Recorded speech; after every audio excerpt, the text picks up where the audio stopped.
Hola, ¿cómo están? Esta vez te contaré historias que pasaron en las cárceles, todo lo que tuvieron que vivir los reos y cosas paranormales. Sin más que decir, comencemos. Una historia real de lo que nadie quiere recordar en el reclusorio Oriente. Hay lugares en el mundo donde el dolor humano se acumula durante décadas, siglo tras siglo, capa sobre capa, como sedimento en el fondo de un río muerto. Lugares donde los gritos jamás terminaron de apagarse del todo, donde las lágrimas se secaron en las paredes y quedaron impregnadas en el concreto como una memoria que la piedra se niega a olvidar. El reclusorio preventivo Oriente, ubicado al oriente de la Ciudad de México, es uno de esos lugares. Y dentro de sus muros grises, llenos de humedad y de historias que nadie quiere contar, existía, y quizás aún existe, el Pabellón 7. Este relato no viene de rumores ni de leyendas urbanas inventadas para asustar a los primerizos. Viene de un hombre llamado Rodrigo Emilio Vargas Castellanos, quien ingresó al reclusorio Oriente en el año 2009, acusado de un delito menor que le costó casi 3 años de su vida. Rodrigo no era un hombre supersticioso. Había estudiado hasta el 3er año de preparatoria, trabajaba en una bodega de materiales de construcción en Iztapalapa y no creía en santos, ni en brujerías, ni en cosas que no pudieran explicarse con la mente fría. Eso fue antes del Pabellón 7. Lo que aquí se narra fue reconstruido a partir de conversaciones directas con Rodrigo, realizadas entre 2019 y 2021, cuando por fin encontró las palabras para hablar de lo que vivió. Algunas noches, dice, todavía se despierta sudando. Todavía escucha, entre el silencio de su departamento en Nesa, ese sonido que él describe como metal arrastrándose solo sobre el piso de cemento. Todavía ve, en el borde del sueño, esa figura que nunca tuvo cara. Rodrigo llegó al reclusorio Oriente un martes de febrero, con la ropa que traía puesta y un miedo que intentaba disfrazar de indiferencia. Lo procesaron en los módulos de ingreso, lo ficharon, lo revisaron, le quitaron el cinturón y los agujetas de los zapatos, y finalmente lo llevaron a una celda temporal mientras se asignaba su lugar definitivo. Durante las primeras semanas estuvo en el Pabellón 3, que era ruidoso, caliente, lleno de pleitos y de gritos, pero era un ruido vivo, el ruido de los hombres. Podía soportarlo. Aprendió a dormir con un ojo abierto, a no hacer preguntas innecesarias, a caminar pegado a las paredes y a no mirar a nadie directamente a los ojos más tiempo del necesario. Sobrevivir en un reclusorio de máxima seguridad en la Ciudad de México tiene sus propias reglas no escritas, y Rodrigo las aprendió rápido. El problema llegó cuando, a finales de marzo, lo trasladaron al Pabellón 7. No hubo explicación. Un guardia simplemente apareció en su celda a las 6 de la tarde, cuando el patio ya estaba cerrando, y le dijo que recogiera sus cosas. Lo llevaron por un pasillo que Rodrigo no había transitado antes, más hacia el fondo del complejo, donde la luz artificial parpadeaba y el olor a humedad era más denso, casi sólido, como si el aire de ahí llevara años sin renovarse. El Pabellón 7 era más viejo que el resto del reclusorio. Eso se notaba en las paredes manchadas por el tiempo, en las rejas cuya pintura verde se había descascarado hasta mostrar el metal oxidado debajo, en el piso de cemento que tenía grietas profundas por donde, en temporada de lluvias, se filtraba el agua y formaba pequeños charcos que nunca terminaban de secarse del todo. Era un pabellón con capacidad para 40 hombres, pero la noche que llegó Rodrigo solo había 16 internos. Los demás lo miraron cuando entró. Ese tipo de mirada que no es de bienvenida ni de hostilidad, sino de algo más difícil de nombrar, como lástima quizás, o como reconocimiento, como si dijeran, ya sé lo que estás sintiendo porque yo lo sentí también la primera vez que llegué aquí. Su celda era la número 14, la cama de abajo de una litera oxidada, un colchón delgado como una tortilla de masa muerta, una cobija gris que olía a cloro y a algo más que no quiso identificar. Su compañero de celda era un hombre de unos 50 años al que todos llamaban el Muñeco, de apellido Reséndiz, quien llevaba ya 4 años en el Pabellón 7 y que, desde el primer momento, Le dio a Rodrigo un consejo que sonó extraño, pero que él no olvidaría. Si escuchas que algo se mueve de noche, le dijo el muñeco con una calma que era más perturbadora que cualquier advertencia histérica, no enciendas la luz, no te asomes, voltéate hacia la pared y cierra los ojos. No importa lo que pase, no importa lo que escuches, no voltees. Rodrigo asumió que era el tipo de broma que los veteranos les hacen a los nuevos para meterles miedo. Se rió entre dientes, acomodó su cobija y se dijo a sí mismo que iba a dormir bien esa noche. No durmió bien esa noche. La primera vez que escuchó el sonido fue a las 3 de la madrugada aproximadamente. Un rasguño largo, deliberado, que venía del fondo del pasillo. No el rasguño de una rata.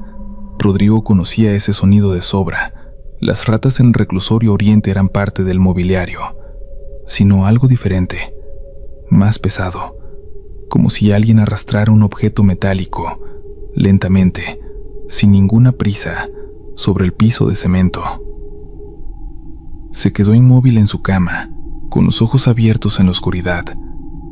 El pabellón estaba apenas iluminado por la luz naranja que se filtraba desde los reflectores del patio exterior, suficiente para ver las sombras, pero no suficiente para ver bien. Esperó. El sonido continuó unos 30 segundos y luego se detuvo. Rodrigo se dijo que debía ser algún guardia nocturno moviendo equipo, o algún interno sonámbulo. Se acomodó en el colchón y cerró los ojos. Tardó mucho en dormirse, pero al final el agotamiento pudo más que el miedo. La segunda noche, el sonido regresó, esta vez más cerca, esta vez acompañado de algo más, una respiración, lenta, espaciada, profunda, como la respiración de alguien que no necesita respirar, pero que lo hace de todas formas, por costumbre, o por alguna razón que Rodrigo no quería imaginarse. La respiración pasó frente a su celda. Él podía sentirlo, la manera en que el sonido iba desplazándose, y luego se alejó hacia el fondo del pasillo hasta desaparecer. A la mañana siguiente preguntó al muñeco si había escuchado algo. El hombre más viejo lo miró con esa calma desconcertante que parecía ser su estado natural, y respondió: «Siempre hay algo. Ya dejarás de oírlo después de un tiempo, o él dejará de interesarse en ti». ¿Él?, preguntó Rodrigo. El muñeco no respondió. Tomó su taza de café aguado y se alejó hacia el patio, sin prisa, como si la conversación hubiera llegado a su punto final natural. La tercera semana de Rodrigo en el pabellón 7 fue cuando las cosas comenzaron a moverse. Había un banco de metal en la celda, pequeño, oxidado, que alguien había colocado alguna vez junto a la pared del fondo para usarlo como mesa. Rodrigo lo usaba para poner sus pocas pertenencias, una foto de su madre, un libro de crucigramas que alguien había abandonado en el pabellón y una pequeña figura de la Virgen de Guadalupe que le había dado su hermana el día que lo ingresaron. Una noche despertó a las 2:30 de la madrugada. No fue un sonido lo que lo despertó, sino la ausencia de sonido. En un reclusorio siempre hay ruido, ronquidos, murmullos, el chirrido de alguna reja, el paso de los guardias.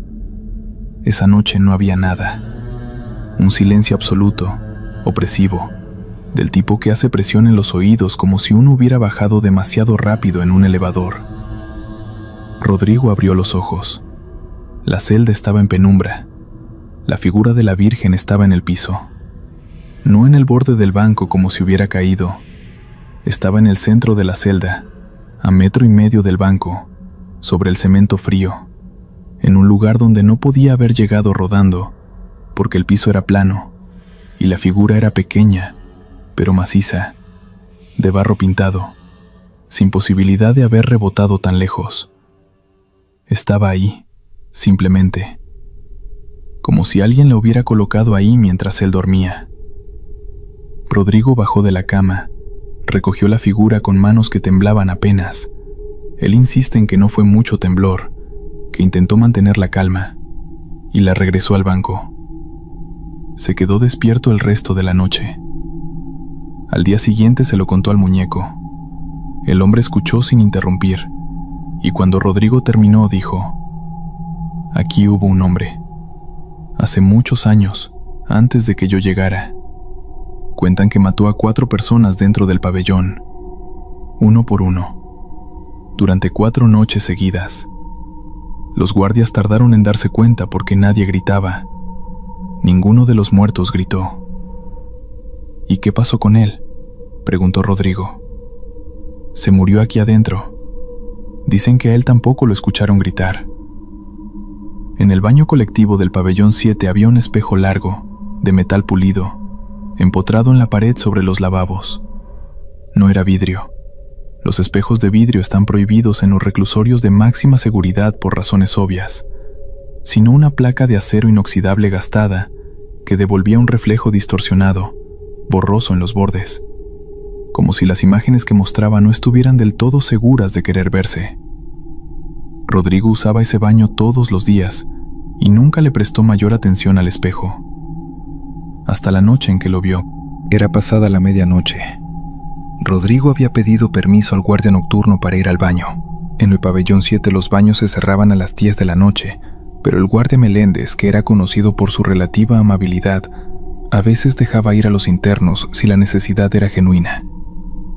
Rodrigo entró al baño en penumbra, encendió la luz, un fluorescente que tardaba varios segundos en estabilizarse, y fue directo al cubículo. Cuando salió y fue al lavabo a lavarse las manos, levantó la vista hacia el espejo. Había alguien detrás de él, no una figura vaga, no una sombra ambigua que pudiera atribuirse al fluorescente parpadeante o al cansancio.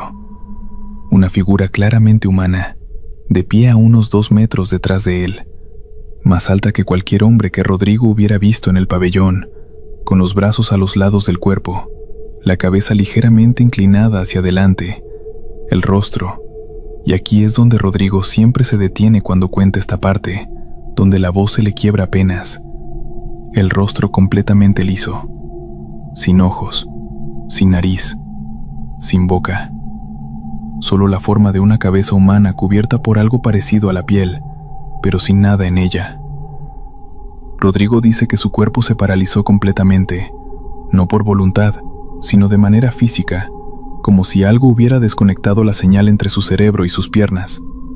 Quedó fijo mirando el espejo durante lo que él estima fueron entre 5 y 10 segundos, aunque bien podrían haber sido 30. Entonces la figura levantó un brazo. Rodrigo giró, no porque quisiera. Él insiste en que todo en su cuerpo le gritaba que no girara, sino porque algo lo obligó a hacerlo, algún reflejo de supervivencia más antiguo que el miedo consciente. No había nadie. El baño estaba vacío. El fluorescente parpadeó una vez más y se estabilizó. El agua del lavabo seguía corriendo. Rodrigo cerró la llave, salió del baño sin correr. No pudo correr porque las piernas no le respondieron para eso tampoco. Y caminó de regreso a su celda con pasos que él describe como los de alguien que camina sobre hielo. No volvió a levantarse de noche por semanas. El libro de crucigramas que Rodrigo tenía en la celda era un cuadernillo barato, de esos que se venden en los puestos de periódicos, con la portada verde desgastada y varias páginas ya resueltas por mano anterior. Era su entretenimiento de las tardes cuando no había nada más que hacer, que en el pabellón 7 era casi siempre. Una tarde, sentado en su cama con el libro abierto en una página nueva, Rodrigo lo dejó sobre el banco mientras iba a buscar un lápiz que se le había caído. Tardó no más de 20 segundos en agacharse, buscar el lápiz en el piso y levantarse. Cuando regresó al banco, el libro estaba abierto en una página diferente, no en la página siguiente, como si una corriente de aire lo hubiera ojeado ligeramente. Estaba en la página 34, que era una página que Rodrigo no había visitado todavía, hacia el centro del cuadernillo. Y en esa página, en la casilla horizontal número 7 de uno de los crucigramas, alguien había escrito, con letra temblorosa y presión fuerte sobre el papel, una sola palabra: vete. Rodrigo comprobó con el muñeco, con los otros internos del pabellón, si alguno había tocado su libro. Todos negaron. Revisó la letra y no coincidía con ninguna de las caligrafías de los crucigramas ya resueltos de páginas anteriores. Era una letra que no había visto antes. Esa noche, acostado en su cama, Rodrigo miró el techo de cemento durante horas. En algún momento de la madrugada, el banco de metal se movió solo 10 centímetros hacia adelante. No lo vio moverse. Escuchó el chirrido inconfundible del metal sobre cemento, y cuando encendió la linterna pequeña que tenía escondida bajo el colchón, el banco estaba 10 centímetros más adelante que donde lo había dejado. Ni el muñeco ni nadie más estaba despierto. La celda estaba cerrada. Fue el muñeco quien finalmente le contó la historia completa. Se llamaba Ernesto Galván Peralta. Había ingresado al reclusorio Oriente en 1987, condenado por homicidio. Era un hombre que, según los registros que con el tiempo fueron circulando entre los internos más veteranos, tenía una reputación de violencia extrema incluso dentro del penal, donde la violencia era moneda corriente. Había cometido los 4 asesinatos dentro del pabellón en 1991, con sus propias manos, sin armas, en silencio.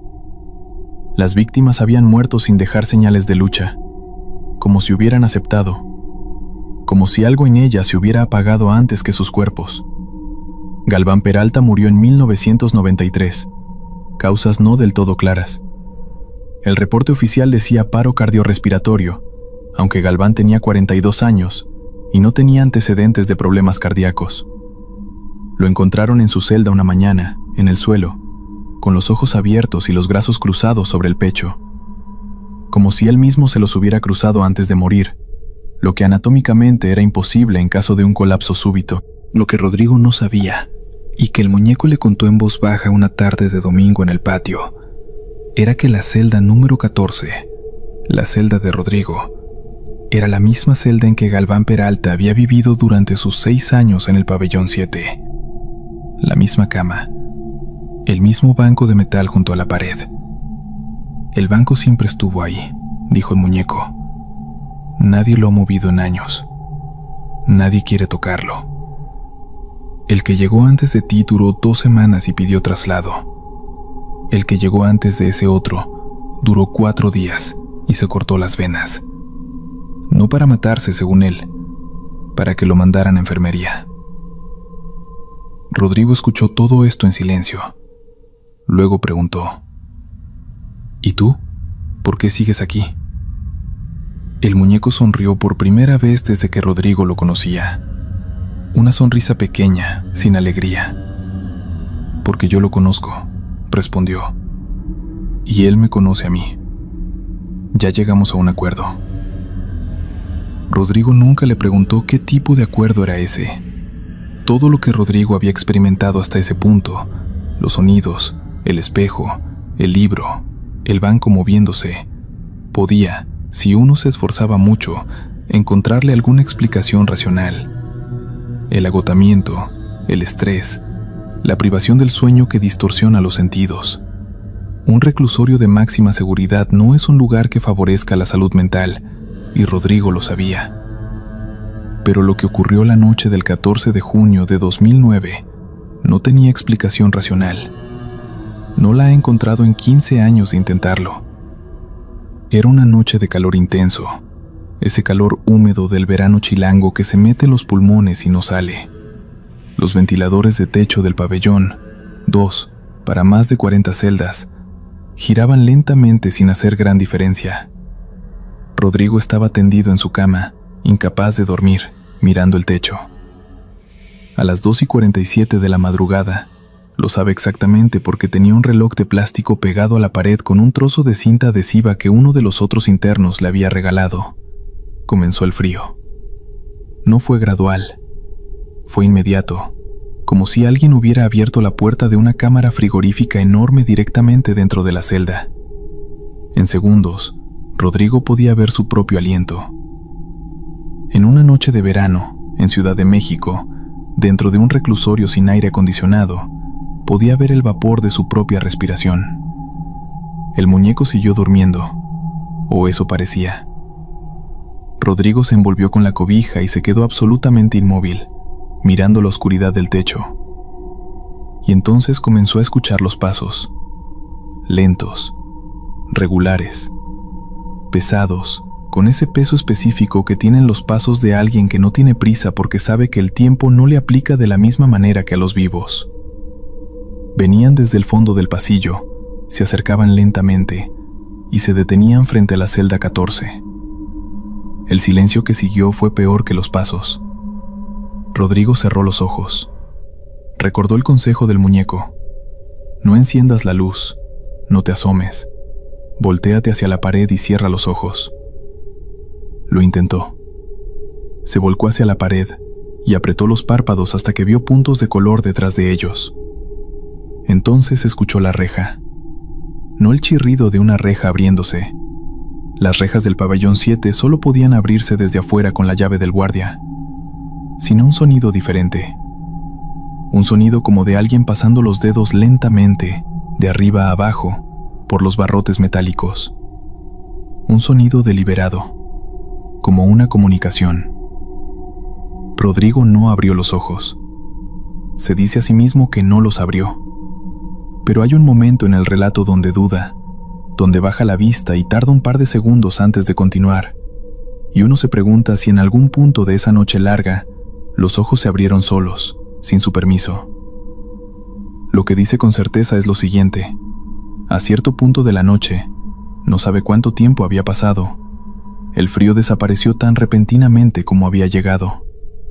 Los pasos se alejaron, el sonido en los barrotes cesó, y el reloj de plástico en la pared, que él podía ver desde su posición aunque no quisiera, marcaba las 4:12 de la madrugada.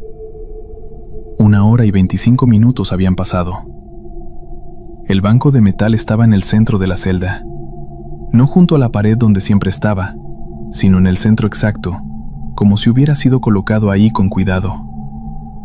Sobre el banco estaba la foto de su madre, boca abajo. 2 días después de esa noche, Rodrigo estaba moviendo el banco de regreso a su lugar habitual contra la pared, cuando vio algo que no había notado antes. Debajo del banco, en la parte baja de la pared de concreto, donde la pintura gris estaba más desgastada y el cemento expuesto, había marcas. No eran grafitis comunes, no eran nombres ni fechas, ni los símbolos de pandilla que proliferaban en las paredes de los pasillos. Eran rayas, largas, finas, trazadas con algún objeto metálico sobre el concreto, profundas como si quien las hiciera hubiera tenido mucho tiempo y mucha fuerza, o como si la necesidad de hacerlas hubiera sido tan urgente que la fuerza llegó sola. Las rayas formaban un patrón. Rodrigo tardó varios minutos en descifrar qué patrón era, arrodillado en el suelo frío, acercando su cara a la pared. Cuando lo entendió, se levantó y retrocedió 2 pasos. Era un calendario. Días contados, marcados con grupos de 4 rayas verticales y una diagonal cruzándolas, como los calendarios que hacen los prisioneros cuando cuentan los días que faltan para algo. Pero no era la cuenta de días hacia la libertad, era la cuenta regresiva hacia algo más. Rodrigo no supo descifrar hacia qué, solo supo que el último grupo de marcas, el grupo final, estaba rodeado por un círculo trazado muchas veces, hasta casi perforar el cemento, y que al lado de ese círculo, en letras pequeñas pero perfectamente legibles, alguien había escrito una fecha. La fecha de la muerte de Ernesto Galván Peralta. Rodrigo no revisó el registro de defunciones del penal. Eso habría sido imposible para un interno. Pero el muñeco, cuando le describió las marcas, palideció de una manera que Rodrigo nunca le había visto y que no volvería a verle. Y el muñeco dijo solo: él las hizo él mismo. Sabía cuándo iba a morir. Él sabía exactamente cuándo. Rodrigo llevaba 4 meses en el pabellón 7 cuando tomó la decisión que él mismo describe como la más importante de su estadía en el reclusorio. Una noche, poco después de la medianoche, cuando el pasillo estaba en silencio y comenzaba a percibirse ese primer descenso de temperatura, que para entonces Rodrigo ya reconocía como señal de llegada, se sentó en el filo de su cama, con los pies en el suelo frío, y habló. Habló en voz baja para no despertar al muñeco. Habló sin saber si lo que hacía tenía algún sentido, si era una locura completa, si el encierro y el miedo acumulado lo habían llevado finalmente a un punto de quiebre que haría que los guardias lo remitieran a observación psiquiátrica. Pero habló. «No sé tu nombre», dijo. «Bueno, sé cómo te llamabas, pero no sé cómo quieres que te llame. No sé qué quieres de mí. No sé qué estás buscando. Pero estoy aquí. Y si hay algo que necesitas que yo entienda, dímelo de una manera que pueda entender. Porque el miedo ya no me deja dormir. Y sin dormir me voy a enfermar. Y si me enfermo no te sirvo de nada, si es que le sirvo de algo a alguien aquí». Silencio. El frío se mantuvo, pero no aumentó. Rodrigo continuó. «Yo no te hice nada. No hice nada de lo que tú hiciste. Yo no voy a estar aquí mucho tiempo. Y cuando salga, si me dejas salir, nadie va a saber de este lugar. Nadie va a saber que tú sigues aquí. Yo me voy a ir y me voy a quedar callado. Eso es lo que tengo para ofrecerte. El silencio. Y que cuando salga, encienda una vela por ti. Una sola. En la iglesia que encuentre primero. Una vela para alguien que nadie encendió velas». El frío se dio lentamente durante los siguientes 20 minutos. Rodrigo no escuchó pasos esa noche. No escuchó la respiración en el pasillo. El banco no se movió. Durmió 5 horas seguidas, que era más de lo que había dormido en semanas. Las cosas no terminaron completamente. Rodrigo no quiere romantizar la historia con un final de paz absoluta, porque eso no fue lo que ocurrió. Hubo noches, durante los meses siguientes, en que los sonidos regresaron, en que el frío aparecía brevemente y luego se iba, en que encontraba objetos ligeramente fuera de lugar, como si alguien los hubiera movido 1 centímetro y luego reconsiderado. Pero la intensidad fue disminuyendo, y la sensación, esa sensación de presencia activa, de algo fijando su atención en él, fue haciéndose menos constante. El muñeco observó el cambio sin comentarlo durante semanas. Finalmente, una tarde dijo: «Le caíste bien. No le caes bien a mucha gente». «¿Eso es bueno?», preguntó Rodrigo. «Depende de para qué», respondió el muñeco. Rodrigo fue trasladado del pabellón 7 en enero de 2010, cuando terminó de resolverse su proceso judicial y pasó a otra etapa de su reclusión en un módulo diferente. El día que recogió sus cosas, se despidió del muñeco con un apretón de manos. El hombre mayor lo sostuvo la mano 1 segundo más de lo normal y dijo en voz muy baja, casi sin mover los labios: «No olvides la vela. Si te olvidas de la vela, no respondo de nada». Rodrigo no olvidó la vela. El día que salió del reclusorio Oriente, en noviembre de 2011, fue directo a la primera iglesia que encontró, una pequeña, dedicada a San Judas Tadeo, a pocas cuadras del reclusorio, y encendió una vela blanca. No dijo nombre.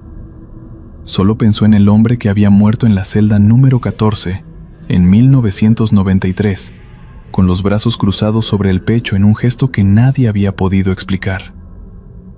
Rodrigo Emilio Vargas Castellanos tiene hoy 43 años. Vive en Nezahualcóyotl, trabaja en la misma bodega de materiales donde trabajaba antes, y tiene 2 hijos que no saben nada de los años que su padre pasó en el reclusorio Oriente, ni de las noches que vivió en el pabellón 7. Hay cosas que no les va a contar, al menos no todavía. Pero cuando le preguntan, y de vez en cuando alguien pregunta, si cree en fantasmas, en presencias, en cosas que persisten después de la muerte sin saber muy bien para qué, Rodrigo no responde con la certeza valiente de los que dicen, sí, los vi con mis propios ojos. Responde con algo más cuidadoso, más honesto, que dice más sobre la naturaleza de lo que vivió que cualquier afirmación directa. No sé qué son, no sé si son lo que uno cree que son, pero sé que hay algo. En ciertos lugares hay algo que quedó. Y ese algo te puede ignorar o te puede notar. Y si te nota, es mejor que sepas cómo hablarle. El pabellón 7 del Reclusorio Preventivo Oriente sigue en pie. Las reformas penitenciarias de los últimos años han renovado muchas áreas del reclusorio, pero el pabellón 7, según fuentes que prefieren no identificarse, sigue siendo uno de los menos solicitados por los internos que tienen la posibilidad de elegir. Los guardias que han trabajado ahí más tiempo no hablan de lo que han escuchado en las noches, y cuando se les pregunta directamente, desvían la mirada y cambian el tema con esa habilidad que tienen las personas que han aprendido que ciertas preguntas no deben hacerse en voz alta. La celda número 14 sigue asignándose a nuevos internos. El banco de metal sigue estando ahí, contra la pared del fondo. Y en las noches de verano, cuando el calor es intenso y el reclusorio debería estar cálido hasta los huesos, hay guardias que juran que desde el pasillo del pabellón 7 a veces se siente un frío que no debería estar ahí. Un frío que llega de repente y que se va solo, como si algo o alguien hubiera pasado y siguiera su camino, por ahora. Continuamos. Marcos Alderete llevaba 4 años, 2 meses y 11 días en la unidad penitenciaria número 2 de Buenos Aires, cuando ocurrió lo que ocurrió. Sabía el tiempo con esa precisión que desarrollan los hombres encerrados, que aprenden a medir la existencia en unidades pequeñas porque las unidades grandes duelen demasiado. 4 años, 2 meses y 11 días, desde que las puertas del penal se cerraron detrás de él con ese sonido definitivo que los que nunca estuvieron adentro no pueden imaginar del todo. Un golpe de metal contra metal que resuena en el pecho como si algo se cerrara también ahí dentro, algo que tarda mucho más en abrirse que la puerta. Tenía 34 años, había entrado con 30. En esos 4 años había aprendido las reglas del lugar con la misma meticulosidad con que había aprendido las reglas del mundo de afuera. ¿Quién manda? ¿Quién obedece? ¿Dónde están los límites que no se cruzan? ¿Qué se dice y qué no se dice? ¿Y a quién? Era un hombre inteligente en la manera específica en que la inteligencia sirve para sobrevivir, no libresca ni teórica, sino práctica, de terreno, la inteligencia del que lee situaciones y personas antes de que se conviertan en problema. La unidad 2 era una cárcel vieja, tan vieja que los presos de más antigüedad, los que llevaban 15 o 20 años adentro y habían desarrollado esa relación extraña con el encierro, que mezcla el odio con algo parecido a la pertenencia, decían que los muros tenían memoria. No lo decían como metáfora, lo decían como descripción.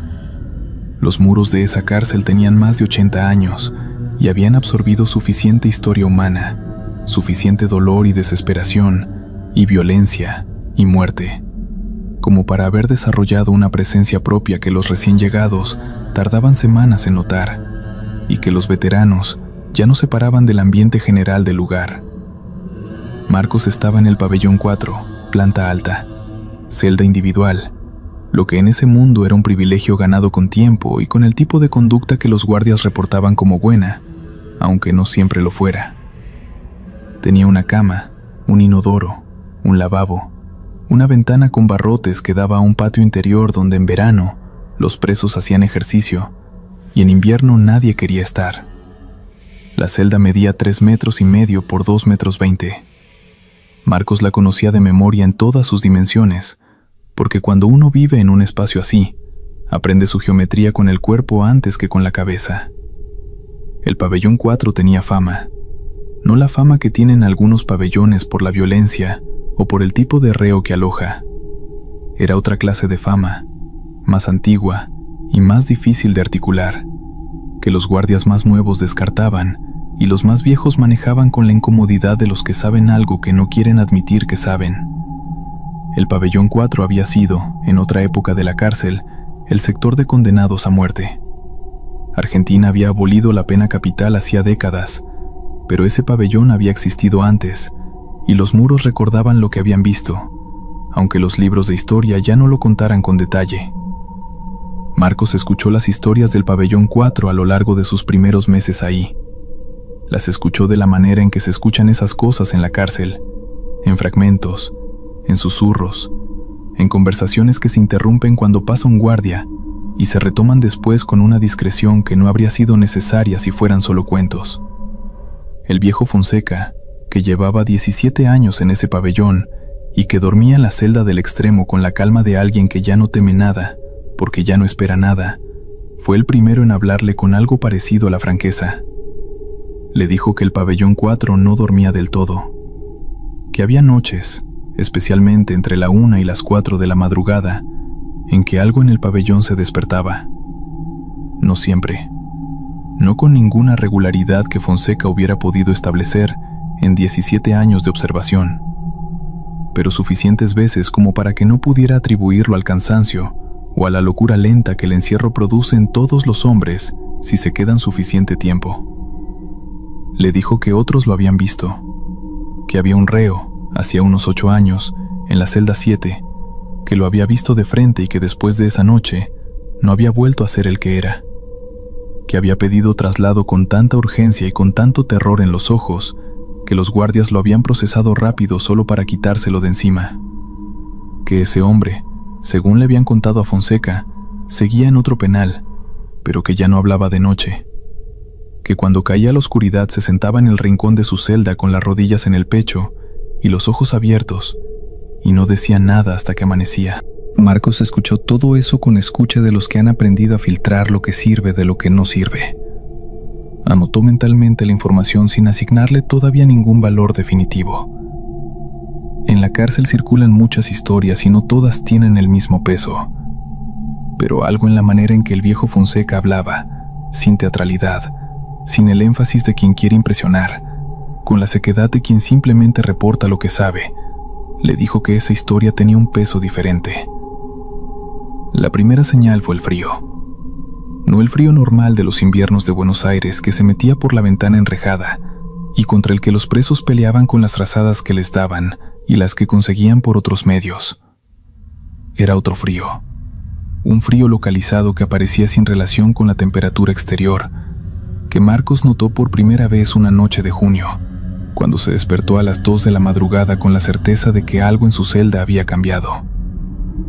La temperatura de la celda había bajado de manera abrupta, no gradualmente, como baja cuando la calefacción del pabellón se corta o cuando el viento del sur entra fuerte por la ventana.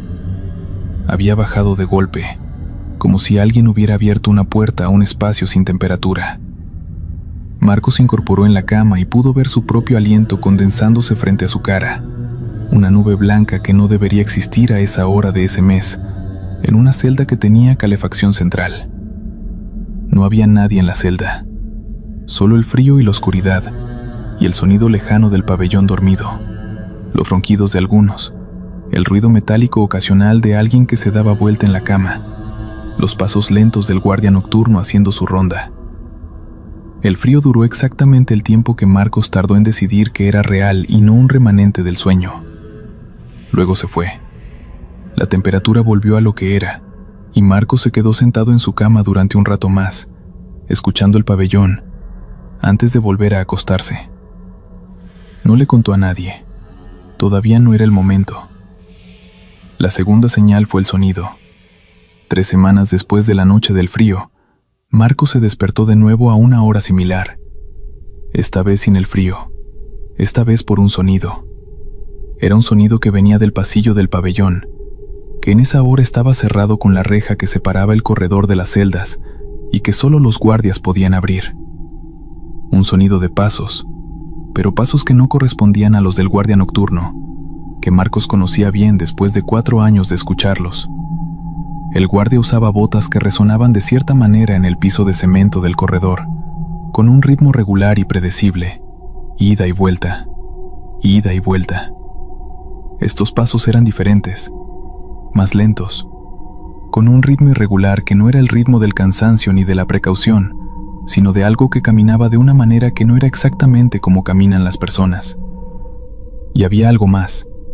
Los pasos se detenían frente a ciertas celdas, no frente a todas, frente a algunas, con pausas que duraban entre 10 y 30 segundos, y luego continuaban. Marcos contó las celdas. La primera pausa fue frente a lo que calculó que era la celda 11, la segunda frente a la 7, la tercera pausa, la más larga, de casi 1 minuto, frente a lo que era o debería ser su celda. Marcos no se acercó a la puerta.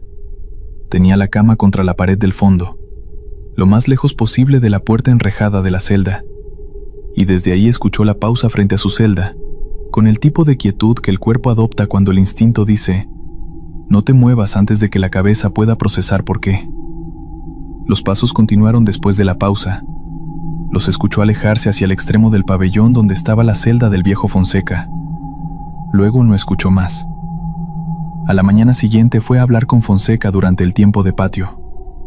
El viejo lo escuchó sin interrumpirlo. Luego dijo: ¿frente a qué celda se detuvo? Marcos le dijo sus cálculos: la 11, la 7, la suya. Fonseca asintió. Dijo que la 11 había sido la celda donde murió un reo hacía muchos años, de causas que el parte oficial describió como naturales, y que los que vivían en el pabellón en esa época describían de otra manera. Que la 7 era la celda del reo que había pedido traslado de urgencia 8 años atrás, el que ya no hablaba de noche. Y la suya, la de Marcos, era la celda donde en los años de la pena capital habían alojado a los condenados la noche anterior a la ejecución. Todos, uno por uno, a lo largo de los años en que eso ocurrió. La última noche antes. Marcos le preguntó qué era lo que caminaba por el pasillo. Fonseca dijo que no lo sabía con certeza, que nadie que él conociera lo sabía con certeza, que había distintas versiones. Los más religiosos del pabellón decían que eran las ánimas de los ejecutados, que seguían recorriendo el pabellón porque no sabían salir. Los que no creían en esas cosas pero habían estado ahí suficiente tiempo como para no poder negar lo que habían escuchado, decían que era simplemente la memoria del lugar, que los muros repetían lo que habían absorbido, como un disco que sigue sonando aunque nadie lo ponga. Y había una tercera versión, la del viejo capitán, un guardia que había trabajado en ese pabellón durante 30 años y que antes de jubilarse le había dicho a Fonseca, en un momento de confianza que ninguno de los dos volvió a mencionar, que lo que caminaba por el pasillo de noche no eran los muertos, sino algo que los muertos habían atraído, que la muerte en cantidad, la muerte repetida en el mismo lugar durante años, convocaba cosas, que esas cosas se quedaban porque encontraban el ambiente propicio. Fonseca le dijo a Marcos que lo que importaba no era saber qué era exactamente, lo que importaba era saber qué hacer cuando llegaba. Marcos preguntó qué había que hacer. El viejo dijo: no mirarla, no hablarle, no moverse cuando está frente a tu celda, quedarte quieto y dejar que se vaya. Lo que sea que esté buscando, no le des razón para creer que lo encontró en vos. Marcos siguió ese consejo durante los 3 meses siguientes. Hubo 2 noches más en que escuchó los pasos, con semanas de diferencia entre una y otra, y en ambas ocasiones hizo lo que Fonseca había dicho. Se quedó quieto en la cama, los ojos abiertos en la oscuridad, sin moverse, sin hacer ningún sonido, esperando que los pasos pasaran y se alejaran. Y los pasos pasaban y se alejaban. Y el pabellón volvía a su silencio habitual, y Marcos volvía a respirar con normalidad, y esperaba el amanecer con la paciencia que había aprendido a tener. Lo que ocurrió en la noche del 16 de agosto fue diferente porque Marcos cometió el único error que Fonseca le había dicho que no cometiera. Fue un error sin intención. Fue el tipo de error que cometen los cuerpos cuando los tiene desprevenidos el sueño. Marcos se había dormido antes de que llegara el momento en que los pasos aparecían, y cuando los pasos se detuvieron frente a su celda, el ruido lo sacó del sueño con esa brusquedad desorientadora de los despertares abruptos. Y antes de que pudiera recordar el consejo de Fonseca, antes de que su cerebro pudiera procesar dónde estaba y qué estaba escuchando, se sentó en la cama y miró hacia la puerta. La figura estaba del otro lado de la reja. Estaba de pie en el corredor, en el espacio estrecho entre la reja de la celda de Marcos y la pared del pasillo. Y aunque el corredor estaba en la oscuridad parcial de las luces de emergencia que quedaban encendidas toda la noche, Marcos pudo verla con suficiente claridad como para que no hubiera ninguna posibilidad de confusión. Era alta, más alta de lo que debería caber en ese corredor sin rozar el techo, aunque no lo rozaba. Estaba vestida con algo que en esa luz era gris o marrón oscuro, algo que no era exactamente ropa en el sentido en que Marcos entendía la ropa, sino más bien la forma de la ropa. El recuerdo de haber tenido ropa, capas de algo que caían sobre una figura que debajo podría haber sido cualquier cosa. No tenía cara visible. Donde debería haber habido una cara, había una oscuridad más densa que la oscuridad del corredor, un área que absorbía la poca luz de las luces de emergencia en lugar de reflejarla. No se movía. Estaba completamente inmóvil, de pie frente a la reja de la celda de Marcos, en esa postura que Marcos ya conocía de los pasos que se detenían, la postura de algo que espera, que ha llegado al lugar al que iba y está esperando lo que espera encontrar ahí. Marcos no pudo moverse. No fue una decisión.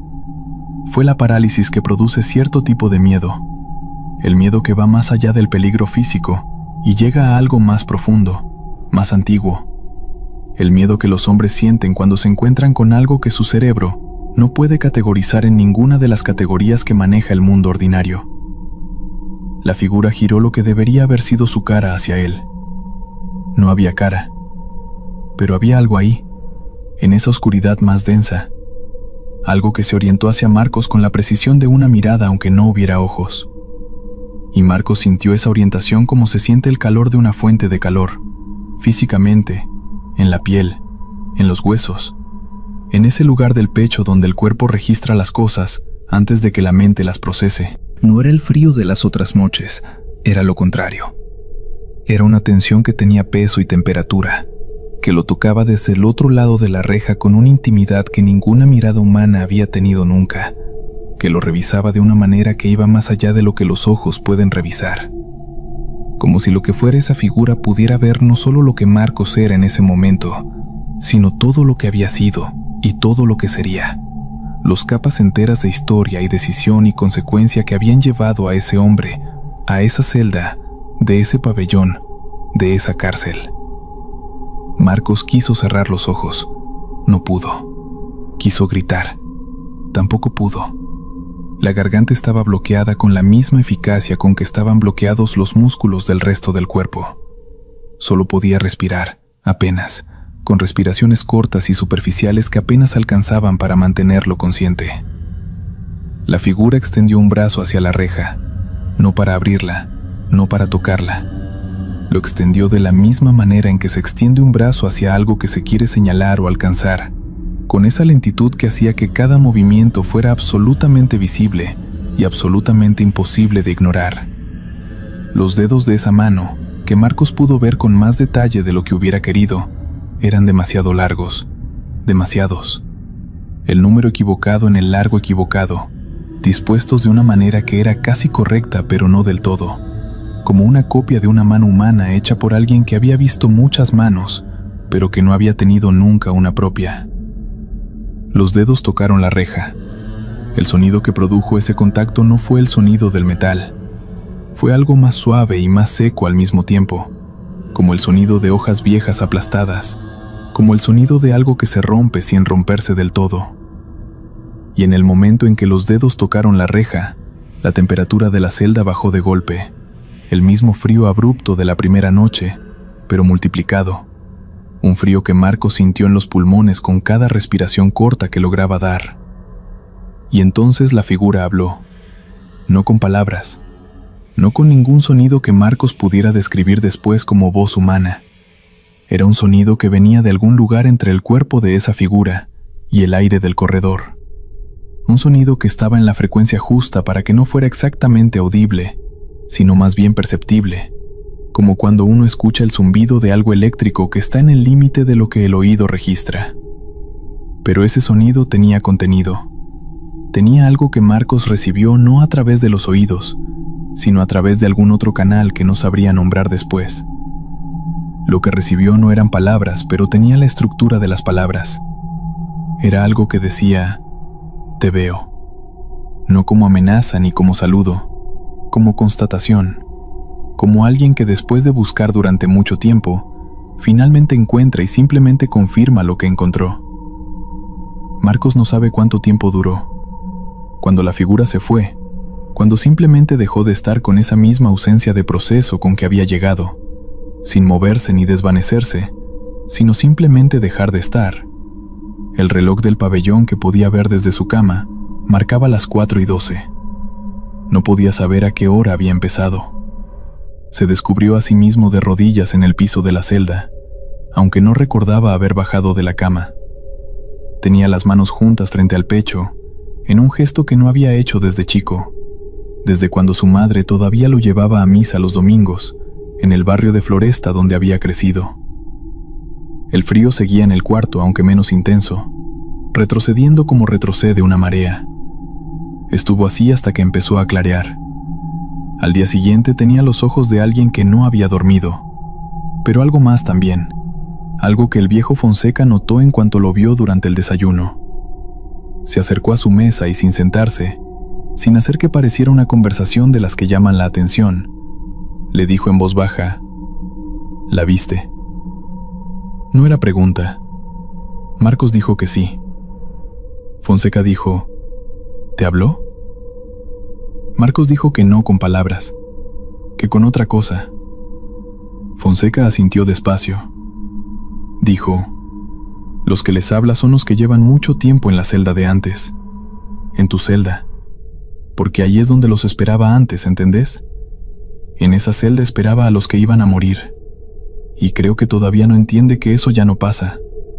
Que sigue haciendo lo mismo porque es lo único que sabe hacer, buscando al que va a morir. Marcos procesó eso en silencio. Luego preguntó: ¿y qué le pasa al que encuentra? El viejo Fonseca lo miró durante un momento largo. Luego dijo: el que te contó del reo de la celda 7, el que pidió traslado de urgencia. ¿Te conté que ese hombre murió 2 años después de salir del pabellón? De causas naturales, decía el parte. 41 años, sano como un toro hasta la noche antes. Amaneció muerto. Se alejó sin agregar nada más. Marcos estuvo 3 días sin dormir bien. No por miedo a que la figura volviera, aunque ese miedo estaba ahí, sino por algo diferente, algo que la visita había dejado instalado en él de una manera que no era exactamente emocional, sino casi física.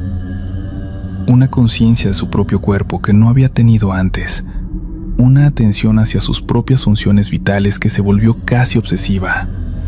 Se tomaba el pulso sin razón, prestaba atención a su respiración con una concentración que lo agotaba. Medía la temperatura de sus manos contra las superficies frías del baño y la ventana. No pidió traslado. No porque no quisiera, sino porque hacerlo habría implicado explicar por qué. Y la explicación que tenía no era una que funcionara en el mundo oficial de los partes y los informes y las entrevistas con el psicólogo del penal. Pidió un cambio de celda dentro del mismo pabellón. Le dijeron que no había disponibilidad. Fue a hablar con el guardia más viejo del pabellón, un hombre de apellido Crespo, que llevaba 23 años en esa unidad y que tenía esa cara de haber visto demasiado que es diferente a la cara del que simplemente está cansado. Le dijo que había tenido problemas para dormir en la celda y que quería saber si había alguna historia con ella. Lo dijo así, de manera oblicua, sin decir lo que había visto. Crespo lo miró durante un buen momento. Luego dijo, con la voz de alguien que ha tenido esa conversación antes, aunque preferiría no haberla tenido: esa celda tuvo siempre los mismos problemas. Ya el cuarto reo que hace la misma consulta desde que estoy yo acá. Marcos preguntó qué les había pasado a los otros 3. Crespo dijo que uno había pedido traslado y se lo habían dado, que otro había terminado su condena y salido, que el tercero había muerto en una pelea de pabellón, una de esas peleas que empiezan por nada y terminan mal, 2 años después de la consulta. Marcos preguntó si él había visto algo en esa celda. Crespo dijo que él no dormía en las celdas, que hacía las rondas nocturnas, que en 22 años de rondas nocturnas en ese pabellón había aprendido a no mirar demasiado hacia las celdas entre la 1 y las 4 de la madrugada, que lo que uno no ve no lo puede reportar, y que lo que no puede reportar no existe en el papel, y que en ese trabajo lo que no existe en el papel es lo que permite que uno siga funcionando. Y entonces Crespo dijo algo que Marcos guardó y que todavía guarda, algo que el guardia dijo mirando hacia otro lado, como si no quisiera que sus propias palabras le llegaran de frente. Hay noches en que hago la ronda, y frente a algunas celdas el frío es diferente. No el frío del invierno, otro frío. Y en esas noches aprendí a seguir caminando sin detenerme y sin mirar adentro, porque lo que espera que lo miren en esas celdas no es algo que quiero ver, y 22 años me enseñaron que no verlo es la única manera de seguir haciendo la ronda al día siguiente. Marcos cumplió su condena en esa celda. 4 años más de los 4 que ya llevaba cuando ocurrió esa noche de agosto. 8 años en total. 8 años en la misma celda del pabellón 4, planta alta, de la unidad número 2 de Buenos Aires. La figura volvió, no con la frecuencia que Marcos había temido en los primeros meses después de esa noche, pero volvió. 4 veces más en 8 años. Siempre entre la 1 y las 4 de la madrugada. Siempre con el frío que bajaba de golpe, como señal de que ya estaba ahí aunque todavía no pudiera verla. Siempre de pie frente a la reja, con esa oscuridad donde debería haber habido una cara, con esos dedos demasiado largos y demasiados. La segunda vez Marcos no cometió el error de mirarla. Siguió el consejo de Fonseca, quieto, inmóvil, ojos cerrados, respiración controlada. Esperó. La figura se fue. La tercera vez falló. No de manera completa, no con la mirada directa de esa primera noche, sino con una apertura de ojos involuntaria que duró menos de un segundo, pero que fue suficiente para que algo pasara entre él y la figura. Algo que Marcos describía después como reconocimiento mutuo. No la figura reconociendo a Marcos, que ya había ocurrido en la primera noche, sino Marcos reconociendo a la figura. No su forma ni su naturaleza, que seguían siendo incomprensibles, sino su presencia como algo que existía con la misma consistencia con que existían los muros y las rejas y el frío del invierno de Buenos Aires. La cuarta y quinta vez las pasó sin moverse, sin abrir los ojos, con una calma que no era exactamente la ausencia de miedo, sino algo que había crecido sobre el miedo y lo cubría. Algo que en el mundo de afuera podría llamarse resignación, pero que adentro, en ese pabellón, en esa celda, se sentía más como un entendimiento. Salió de la unidad 2 en septiembre, 4 años después de la primera noche. Salió con lo que tenía cuando entró, más lo que 8 años de encierro dejan en un hombre. Algunas cosas menos, algunas cosas más. Un recalibrado general de lo que importa y lo que no importa que la cárcel produce en los que pasan suficiente tiempo adentro. El viejo Fonseca seguía ahí cuando salió. Le dio la mano el día de la salida, en el pasillo del pabellón, con ese apretón seco de los hombres que no tienen el hábito de los gestos afectuosos. Le dijo que cuidara la salida, que los primeros meses afuera eran los más difíciles, que el mundo de afuera había seguido moviéndose mientras él estuvo adentro, y que aprender a moverse con él tomaba tiempo. Marcos dijo que sí, que lo sabía. Fonseca dudó un momento. Luego dijo, bajando la voz aunque no había nadie cerca: ¿te llevas algo? Marcos supo lo que quería decir.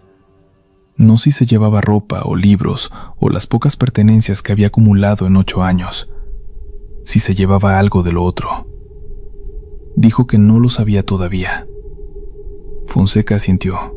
Dijo, generalmente se llevan algo. No mucho, pero algo.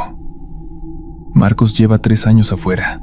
Vive en Avellaneda, en un departamento pequeño que comparte con un hermano que esperó su salida con una paciencia que Marcos todavía no terminó de agradecer del todo. Trabaja en una ferretería. Duerme con la luz encendida, algo que el hermano aceptó sin preguntar demasiado, porque las preguntas tienen un límite que la gente que quiere bien aprende a respetar. Duerme con la luz encendida porque el frío todavía aparece a veces. No seguido, no con ninguna regularidad, pero aparece.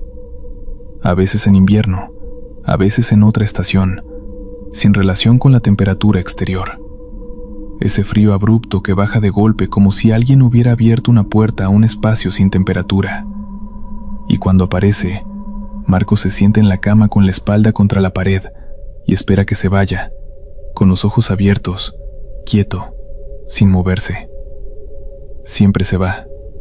Hasta ahora siempre se ha ido. El viejo Fonseca tenía razón. Se llevó algo. No mucho, pero algo. Y ese algo visita el departamento de Avellaneda a veces, con el frío que baja de golpe, para recordarle que estuvo ahí, que lo vio, que sabe quién es. Marcos no le ha contado nada de esto a su hermano. No sabe cómo contarlo y no está seguro de que deba. Lo que aprendió en 8 años en el pabellón 4 es que hay cosas que se cargan solas, que no se comparten porque compartirlas no las reduce, sino que las extiende, y que la única manera de vivir con ellas es exactamente lo que hace, quieto, inmóvil, esperando que el frío pase. Siempre pasa. Hasta ahora. Proseguimos. El penal Miguel Castro Castro, en el distrito de San Juan del Lurigancho, Lima, es uno de los establecimientos penitenciarios de mayor seguridad en el Perú. Sus muros de concreto reforzado, sus torres de vigilancia, sus celdas de aislamiento en el tercer nivel del pabellón C, han albergado a algunos de los criminales más peligrosos del país durante décadas.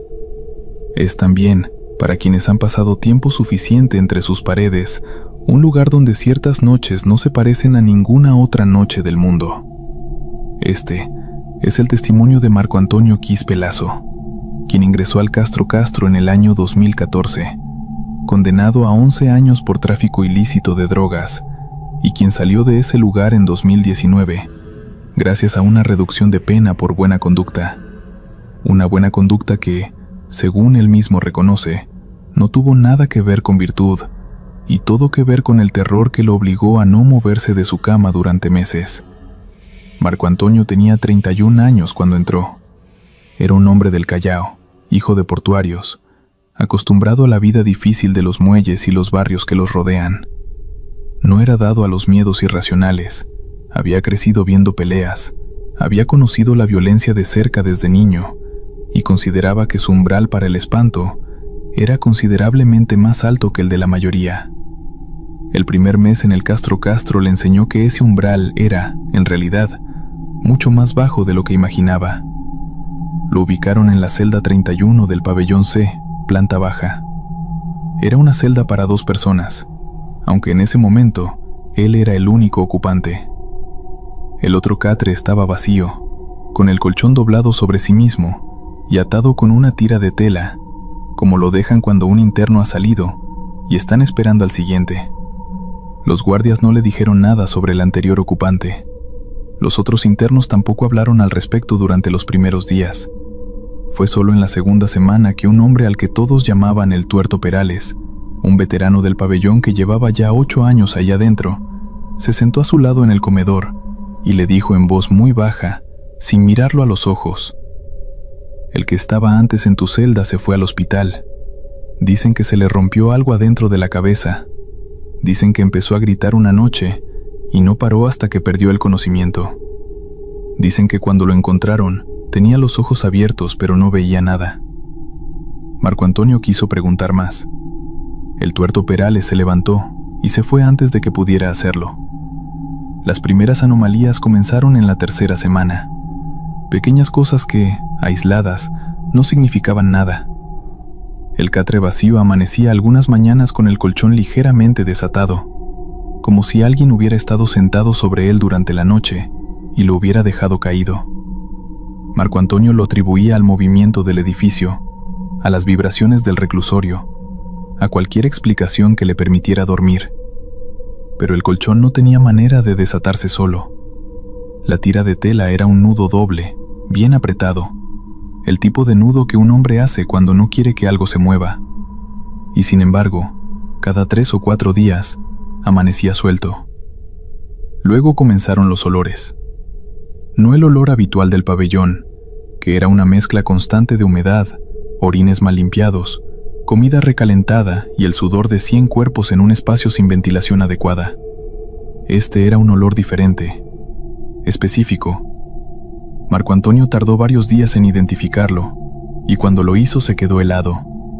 Era el olor de la tierra mojada, tierra fresca, de la que huele después de la lluvia, mezclada con algo más, algo que él describe como el fondo de un río viejo. Ese olor aparecía siempre de noche, siempre después de las 2 de la madrugada, y siempre venía del rincón donde estaba el catre vacío. La primera vez que lo vio fue un jueves de agosto, aproximadamente 6 semanas después de su ingreso. Eran cerca de las 3 de la madrugada.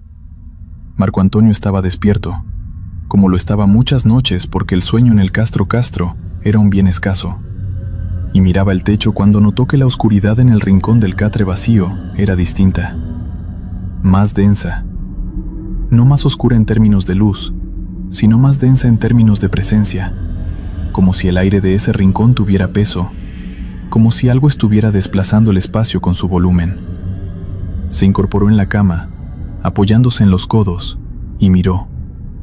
Y lo que vio no tenía explicación entonces, y no la tiene ahora, 15 años después, cuando Marco Antonio lo cuenta sentado en su apartamento del Callao, con las manos entrelazadas sobre la mesa y la voz completamente plana, sin dramatismo, con esa calma de quien ha aceptado que lo que vivió fue real y que ninguna negación va a cambiar ese hecho. Había una figura sentada en el catre vacío. No de pie, sentada, con la postura encorvada de alguien que lleva mucho tiempo en esa posición, con los codos sobre las rodillas y la cabeza inclinada hacia adelante, hacia el piso.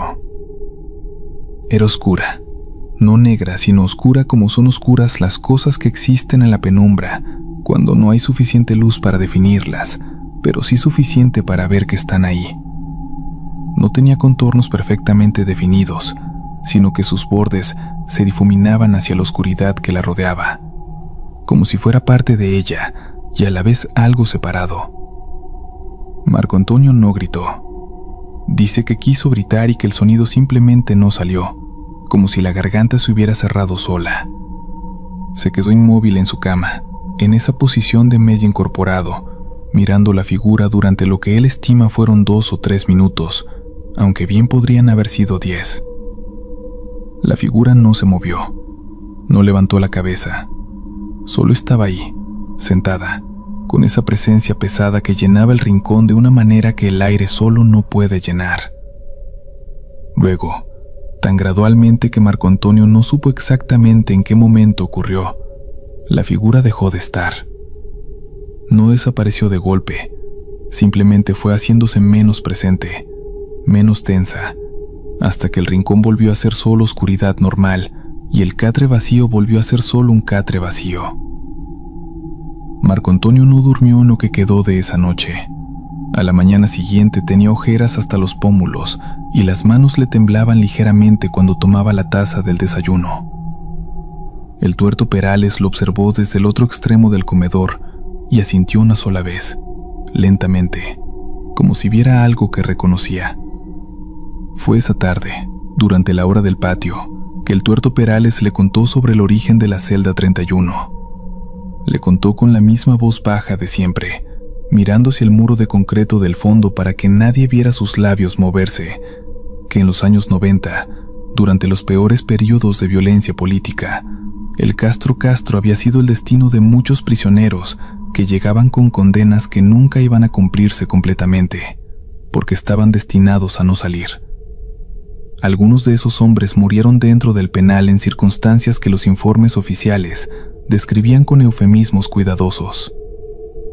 La celda 31, según el tuerto Perales, había sido ocupada en 1992 por un hombre al que nadie recordaba por su nombre, sino por el apodo que le habían puesto los guardias, el Silencioso. Se llamaba así porque durante los 2 años que estuvo en esa celda, nunca habló en voz alta.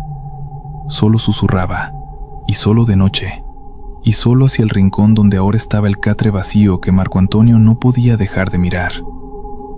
El Silencioso murió en 1994. Los detalles de su muerte eran, según el tuerto Perales, parte de esa categoría de hechos que en el Castro se manejaban con la discreción de las cosas que no conviene documentar demasiado.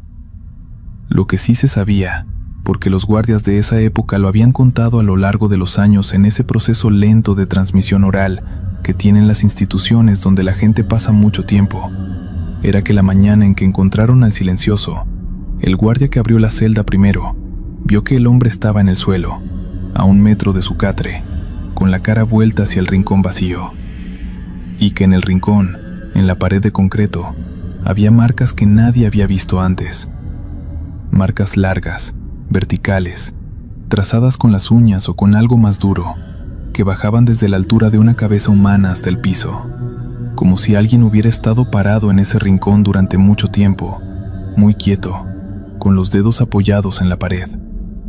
Marco Antonio escuchó todo esto y sintió que el estómago se le contraía. Le preguntó al tuerto Perales si las marcas seguían estando. El hombre encogió los hombros.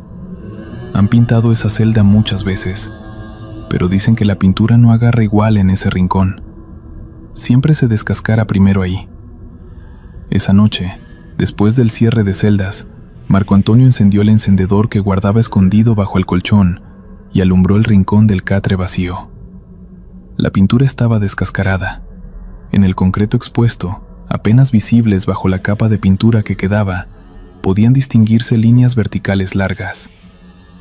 Apagó el encendedor y se quedó en la oscuridad. Las semanas siguientes fueron una negociación constante entre el miedo y la necesidad de dormir. Marco Antonio aprendió a no mirar el rincón después de cierta hora. Aprendió a dormir con la cara hacia la pared contraria. Aprendió a ignorar el olor a tierra mojada cuando llegaba de noche, a tratar ese olor como si fuera simplemente parte del entorno, como el ruido de los rondines o el zumbido de los fluorescentes. Pero algunas noches el miedo lo ganaba de todas formas. La peor noche fue en octubre, aproximadamente 2 meses después de su llegada. Fue la noche en que la figura se movió. Marco Antonio Quispe Lazo se encontraba preso en el penal Miguel Castro Castro, en Lima.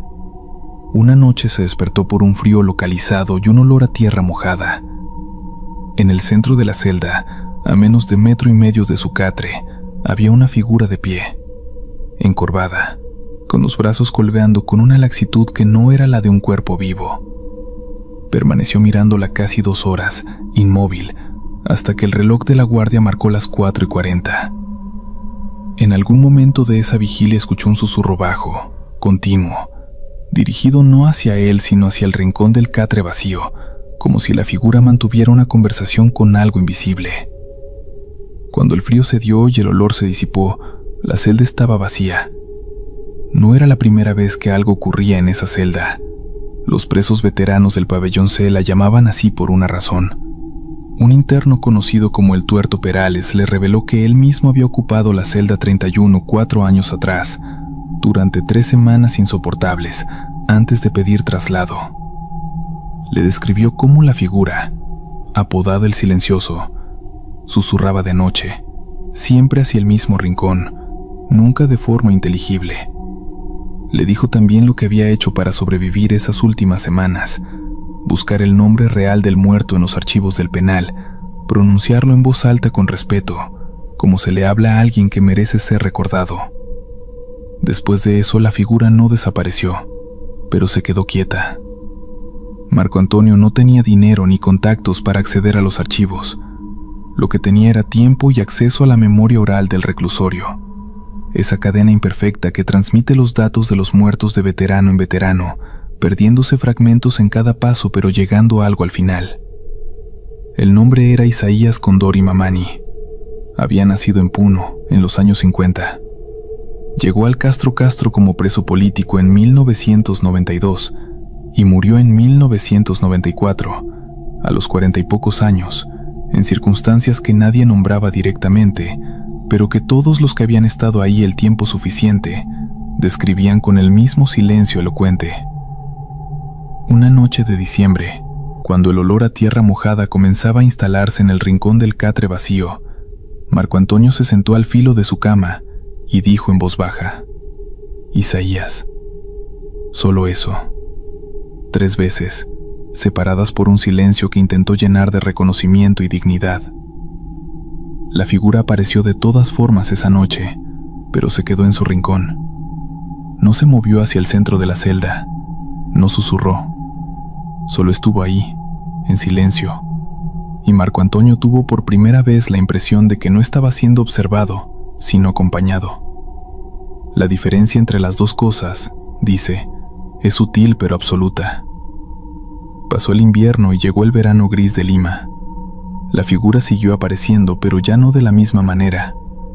Se había convertido en algo distinto, algo para lo que Marco Antonio no tiene nombre exacto, pero que describe como la presencia de alguien que está atrapado, que sabe que está atrapado y que ya se resignó. En 2016, una reorganización interna lo trasladó a otro módulo. El día que abandonó la celda 31, se detuvo en la puerta y miró el rincón. A plena luz del día, era solo concreto gris y pintura descascarada. Dijo en voz muy baja: «Ya me voy, Isaías». No hubo respuesta. No esperaba ninguna. Marco Antonio Quispe Lazo salió del Castro Castro en septiembre de 2019. Vive en el Callao y trabaja en un almacén cerca del puerto. No cuenta esta historia casi nunca. La contó una sola vez, sin pausas dramáticas, con la precisión de quien ha repetido el relato miles de veces en su interior, hasta que cada detalle quedó fijo. Cuando le preguntaron si creía que Isaías seguía en esa celda, respondió: «No sé si sigue, pero sí sé que no lo sacó nadie, y si nadie lo sacó, y si nadie lo nombra, y si nadie enciende nada por él, entonces sí, sigue ahí, esperando algo que no llega, como lleva esperando desde 1994. El penal Miguel Castro Castro continúa operando. La celda 31 tiene nuevos ocupantes cada cierto tiempo. Hay guardias que prefieren no hacer el turno nocturno en ese pasillo, aunque ninguno lo dice de forma oficial. Hay internos que piden traslado a las pocas semanas, sin dar razones que los registros consideren válidas. Y en algunas noches de diciembre, quienes se quedan quietos el tiempo suficiente cerca del exterior del pabellón, dicen escuchar algo desde la planta baja, un susurro, dirigido hacia ningún lugar en particular, o hacia algún lugar que los vivos no pueden ver. Y así terminan estas aterradoras historias ocurridas dentro de cárceles. Lugares donde no solo se cumplen condenas, sino donde muchos aseguran que el verdadero terror comienza cuando cae la noche. Ahora dime en los comentarios, ¿cuál de estas historias te dejó más perturbado? ¿Crees que realmente algo paranormal habita en algunas prisiones, o todo tiene una explicación? Si te gustan las historias de terror reales, relatos oscuros y casos que te pondrán la piel de gallina, apóyanos dejando tu like, suscribiéndote al canal y activando la campanita para no perderte los próximos relatos que traemos cada semana. Y recuerda, esta noche, cuando todo esté en silencio y escuches un ruido extraño, tal vez no estés tan solo como crees. Buenas noches, si es que podrás dormir.